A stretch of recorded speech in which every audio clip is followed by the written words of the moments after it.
എല്ലാവർക്കും നമ്മുടെ പുതിയ വീഡിയോയിലേക്ക് സ്വാഗതം. നമ്മുടെ ഇന്നത്തെ വീഡിയോ നീറ്റ് 2024 എക്സാമുമായിട്ട് ബന്ധപ്പെട്ട് വന്ന ലേറ്റസ്റ്റ് അറിയിപ്പിനെ പറ്റിയിട്ടാണ്. വീഡിയോ കിടക്കുന്നതിന് മുന്നേ നമ്മൾ ചെയ്യുന്നത് കാണുന്നവർ ചാനൽ സബ്സ്ക്രൈബ് ചെയ്തേക്കുക. അതുപോലെ തന്നെ വീഡിയോ ഇഷ്ടപ്പെട്ടിട്ടുണ്ടെങ്കിൽ വീഡിയോ ലൈക്ക് ചെയ്യുക, മാക്സിമം ഷെയറും കൂടെ ചെയ്തേക്കുക.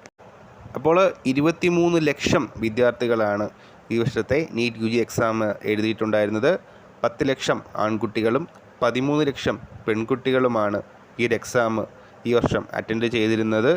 ഉത്തർപ്രദേശിലാണ് ഏറ്റവും കൂടുതൽ ആളുകൾ ഈ ഒരു എക്സാം എഴുതിയിട്ടുണ്ടായിരുന്നത്. അപ്പോൾ ഈ ഒരു നീറ്റ് UG എക്സാമിൻ്റെ റിസൾട്ട് പ്രസിദ്ധീകരിക്കുകയുണ്ടായി. കാറ്റഗറി കട്ട് ഓഫ് മാർക്കും പേഴ്സൻറ്റേജ് സ്കോറും അടക്കമാണ് പ്രസിദ്ധീകരിച്ചിരിക്കുന്നത്. ഒഫീഷ്യൽ വെബ്സൈറ്റിൽ റിസൾട്ട്സ് ഇപ്പോൾ ചെക്ക് ചെയ്യാവുന്നതാണ്. exams.nta.ac.in വെബ്സൈറ്റിൽ എക്സാമിൻ്റെ ആ ഒരു റിസൾട്ട് ഇപ്പോൾ പബ്ലിഷ് ചെയ്തിട്ടുണ്ട്.